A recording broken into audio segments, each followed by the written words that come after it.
मनोगत या ठिकाणी व्यक्त करायचा आहे.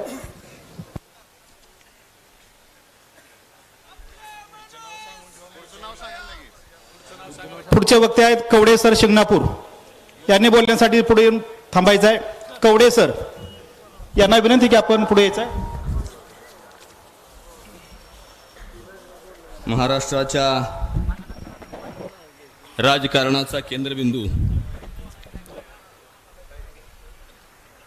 आदरणीय आमच्या सर्वांचं नेतृत्व, आमच्या जिल्ह्याचं पितृतुल्य नेतृत्व आदरणीय विजयसिंहजी मोहिते पाटील साहेब, राज्याचे नेते आदरणीय जयंत पाटील साहेब,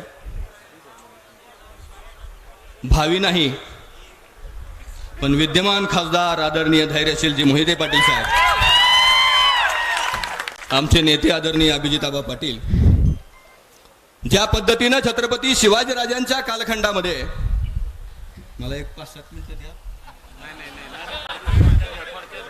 काय पाठीमागे एकदा पाठीमागच्या 5 वर्षापूर्वी हंटर आणि गोट्याले गाजले होते इथे, आणि त्यामुळे जर एक 5-6 मिनिटं जर दिली बरोबर.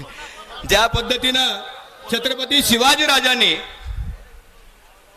एक नियत होती, एक काम होतं, रयतेस पोटास लावणे आहे, रयतेस पोटास लावणे आहे.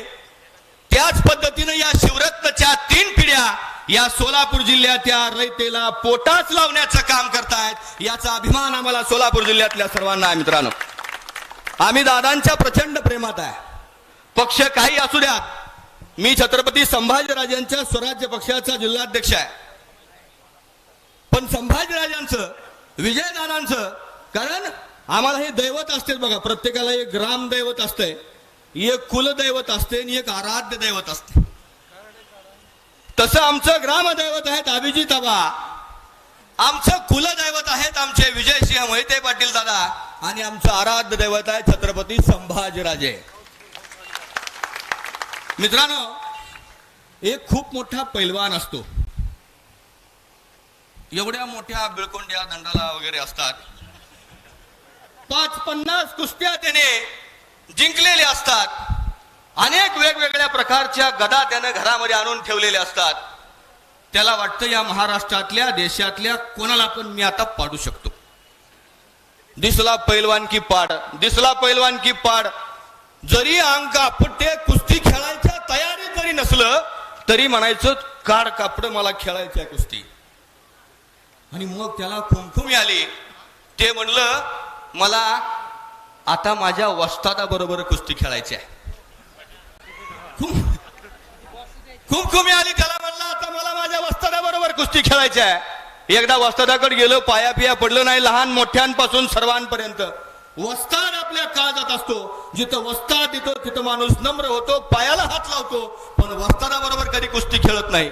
या पैलवानाला खुमखुमी आली. ते म्हणलं मला वस्तादाबरोबरच कुस्ती खेळायची आहे.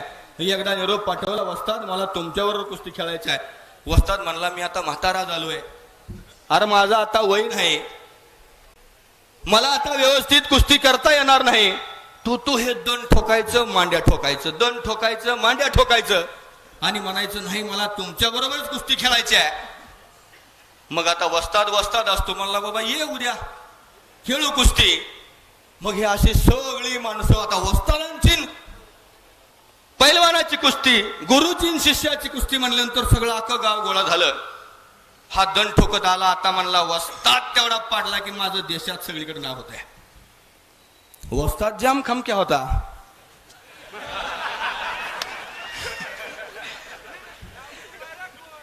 आला आखाड्यात, लाल माती अंगाला लावली. 15व्या सेकंदाला पैलवान चितपट करून मुंडक्यावरनं खाली टाकला. पैलवान पळून घरात गेला. आणि त्यावेळेला तिथल्या सर्वसामान्य लोकांनी सांगितलं की वस्ताद तुमचं वय तर एवढं, ह्यांनी एवढ्या गदा जिंकल्या, महाराष्ट्रातल्या देशातल्या सगळ्या माणसांना पाडलं. म्हणला तुम्ही ह्याला मांडला कसं काय? अरे वस्ताद आहे म्हणला, एक डाव राखूनच असतो, आणि तो राखून ठेवलेला डाव, तो राखून ठेवलेला डाव म्हणजे या सोलापूर जिल्ह्याची अस्मिता, या सोलापूर जिल्ह्याचा स्वाभिमान, म्हणजेच माझा तुमचा सर्वांचा काळेज विजयसिंह मोहिते पाटील साहेब. हा महाराष्ट्र आदरणीय शरद पवार साहेबांनी विजयदादांना 2 राजहंस म्हणायची. 2 राजहंस जिथं गेले मातीचं सुद्धा सोनं होतंय म्हणायचे. तसे आता सोलापूर जिल्ह्यामध्ये सुद्धा 2 राजहंस नव्यानं येत आहेत. त्यातल्या एका राजहंसाचं नाव आहे खासदार धैर्यशील मोहिते पाटील आणि त्यांचा जोडीदार सुद्धा तसाच खमके आहे ज्याचं नाव आहे अभिजित आबा पाटील. दादासाहेब, पाठीमागच्या 2-4 दिवसापूर्वी शीतल वहिनी आमच्या भागामध्ये प्रचार करायला आल्या होत्या. खरं तर मला शीतल वहिनींचं इतकं कौतुक वाटतं मित्रांनो. शहाजीराजांना जशी साथ जिजाऊंनी दिली, जशी छत्रपती शिवाजीराजांना साथ त्यांच्या पत्नीने दिली, सईबाईंनी दिली, जशी राजाराम महाराजांना साथ त्यांच्या तारा राणीने दिली, तशी महाराष्ट्रातलं एकच जोडपं असं आहे मित्रांनो, माझ्या नवऱ्याला साथ कशी द्यायची त्याचं उदाहरण आहे फक्त शीतल देवी मोहिते पाटील. पाठीमागच्या 4 दिवसापूर्वी दादासाहेब वहिनीसाहेब तिकडे आल्या होत्या. आम्ही 3-4 ठिकाणी फिरलो. मग वहिनींना म्हणलं, वहिनी साहेब मी एक गाडी नवीन घेतली, चला म्हणले मला तुमच्या गाडीत बसायचं आहे. वहिनी साहेबांना आम्ही गाडीमध्ये बसवून आमच्या गावापर्यंत आणत असताना त्यांनी एक किस्सा मला सांगितला की म्हणल्या दादा, ज्या दिवशी हे तिकीट जाहीर झालं ना, भयांचं नाही, त्या दिवशी मी पुष्करला होते. पुष्कर म्हणजे अजमेरच्या दर्ग्याचं दर्शन घेतलं आणि पुष्कर या ठिकाणी ब्रह्मदेवाचं या भारतातलं एकमेव मंदिर आहे. त्या ठिकाणी आम्ही 2 जण गेलेले होतो. ब्रह्मदेवाचं दर्शन घेतलं कारण एकच मंदिर आहे देशामध्ये. आणि ब्रह्मदेवाचं दर्शन घेऊन परत येत असताना सोलापूर जिल्ह्यातल्या एका कार्यकर्त्याचा मेसेज आला मोबाईलवरती, भैयासाहेब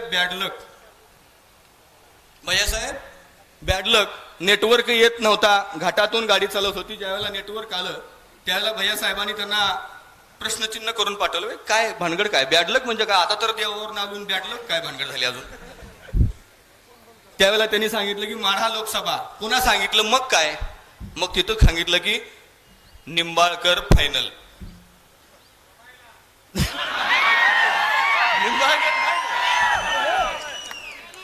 निंबाळकर फायनल. भैयासाहेब हसायला लागले. नंतर रेंज मध्ये गाडी आल्यानंतर सगळ्या बातम्या बघायला सुरुवात केल्या. मोहिते पाटलांना डावलून निंबाळकरांना संधी, मोहिते पाटलांना डावलून निंबाळकरांना संधी. भैयासाहेब हसले आणि वहिनीसाहेब मला म्हणाल्या, मी तर दादा रडायला लागले. भैयासाहेब हसत होते. वहिनीसाहेब खिडकीतून त्या काचेतून गाडीच्या बाहेर डोंगर बघत होते आणि डोंगर बघत असताना वहिनीसाहेबांच्या डोळ्यातलं अश्रू खाली येत होतं. कारण एवढी सेवा आपण समाजाची केली, एवढं लोकांच्या समोर आपण राहिलो, रात्रंदिवस 24 तास आपण या लोकांची सेवा करतोय, तरी सुद्धा या वरच्या कोटवाल्याला कळना की नेमकं काम कोण करतंय. वहिनी साहेब रडायला लागल्या, डोळ्यातनं धारा येत आहेत. तेवढ्यात एक हॉटेल दिसलं. हॉटेल, बरोबर ना वहिनी साहेब? तेवढ्यात एक हॉटेल दिसलं आणि हॉटेल दिसल्यानंतर भैयासाहेब म्हणतायत, शीतल तुला जेवायचं का, भूक लागली असेल. मला त्यांनी सांगितलेलं वाक्य, माझं नाही बाबा पदरचं, त्यांनी सांगितलं मला, शीतल तुला जेवायचं आहे का. वहिनीने आत काय बघितलंच नाही. वहिनी रडतायत. पुन्हा वळून बघितलं तर भैयासाहेब हसतायत, वहिनी रडतायत. रडायला काय झालं म्हणले. बघा ना, आपण एवढं काम करतो, समाजाची सेवा करतो, 24 तास काम करतो, तरी सुद्धा वरची माणसं दखल घेत नाहीत. त्यावेळेला भैयासाहेबांचं उत्तर तुम्हा सर्वांच्या काळजात करणार आहे. अगं आपण ब्रह्मदेवाचं दर्शन घेऊन आलोय, हाच खरा कौल आहे, आताच आपण खासदार होणार. एवढी जिद्द, 5 आमदार त्यांच्या बाजूला, आपल्यातलं पण बीडचं तिकडच होत. तुम्ही नाही बरं का, नाही तर म्हणणार हो मग काय तर पंचायत व्हायची. पुन्हा म्हणणार हे बीडचं मोळ्या बांधायला मी आलो होतो, मुकदम मागणी तू काय नव्हतं, तसं काय नव्हतं. तर हे तुम्ही नाही, ते होतं, ते पण तिकडच होतं. हे 5 6 आमदार तिकडं असताना सुद्धा जर डावलल्यानंतर माझा नवरा जर म्हणत असेल, शीतल देवी या भारतातल्या सगळ्यात एकमेव देव असलेल्या ब्रह्मदेवाच्या ठिकाणी आपण आहे, आता हा धैर्यशील मोहिते पाटील खासदार झाल्याशिवाय राहणार नाद करायचं नाही. असली जिगर, अरे ह्या जिगरीचा नाद करायचा नाही. चालू केली टवचायला, थांबा एक उदाहरण करू का बस. फक्त सांगतो मित्रांनो, भैया साहेब खर तर हे डिमांड असलेलं उदाहरण आहे. हे डिमांड असलेलं उदाहरण आहे मित्रांनो. भैया साहेबांच्या सोबत आम्ही आमच्या पंढरपूर तालुक्यातल्या 14 गावात फिरवतो भाळवणी गटात. हे संपलंच, झालं, संपलं.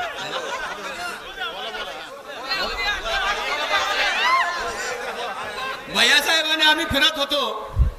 दादासाहेबांना बहुतेक भैया साहेबांनी सांगितलं असेल. अनेक वेगवेगळ्या गावात गेलो, भाळवणीत गेलो, मंडिशे गावामध्ये गेलो, खेड भाळवणीमध्ये गेलो. पण मला जरा सवय आहे, जिथं भैया साहेब बसले असतील तिथं बसायचं नाही, माणसात शिरायचं.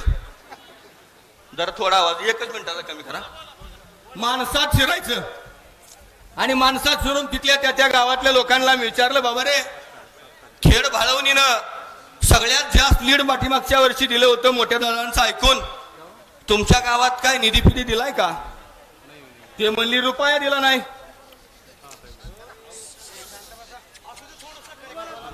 ते म्हणलं 1 रुपया सुद्धा दिला नाही. कधी तुमच्या गावात हे निंबाळकर साहेब कधी आलते का? ते म्हणले प्रचाराला बी आलं नाही आणि पुन्हा निधी पण द्यायला आलं नाही. पुन्हा बंडीशे गावामध्ये आलो.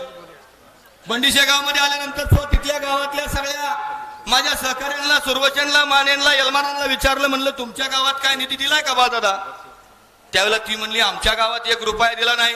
आलत का? आलत म्हणली. एकदा रस्त्यावरनं बाहेरच्या बाहेरच गेलं, निघून रस्त्याच्या खाली आलंच नाही. पुन्हा भाळवणीमध्ये गेलो. भाळवणीतल्या लोकांनी सुद्धा तसंच सांगितलं की आमच्या गावात सुद्धा 1 रुपया सुद्धा दिला नाही.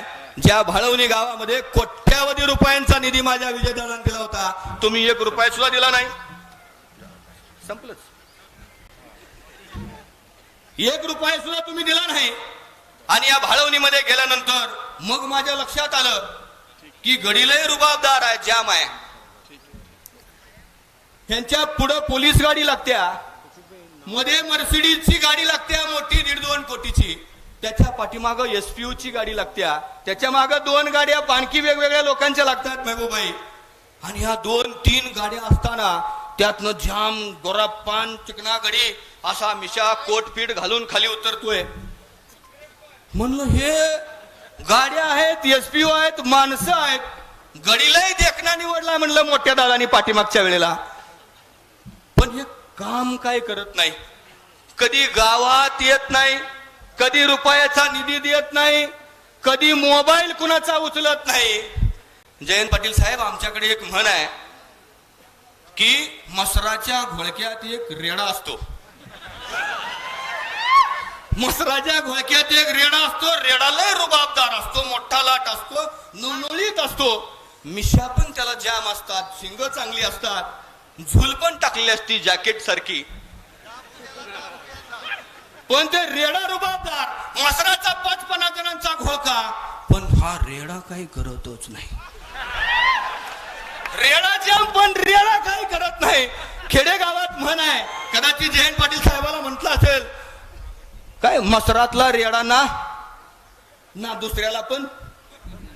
हे अशी अवस्था, अशा माणसाला तुम्ही आम्ही निवडून दिलंय जे आपलं बी काय करत नाही आणि स्वतः पण काय करत नाही. त्यामुळे आता एकच संधी आहे, या सोलापूर जिल्ह्याचा स्वाभिमान आरक्षणासाठी जो झटला, ज्याचा सोलापूर जिल्ह्यावरती वचक आहे. कलेक्टर साहेबाला जर फोन लावला, हॅलो धैर्यशील बोलतोय म्हणलं की ते म्हणतात माणूस पाठवून द्या, काम झालं. रात्रंदिवस झटणारी माणसं आहेत. 24 तासातला कधी पण फोन करा, जर का नाही उचलला तर मी नाव सुद्धा बदलून ठेवेन, अशी ही माणसं या ठिकाणी आहेत.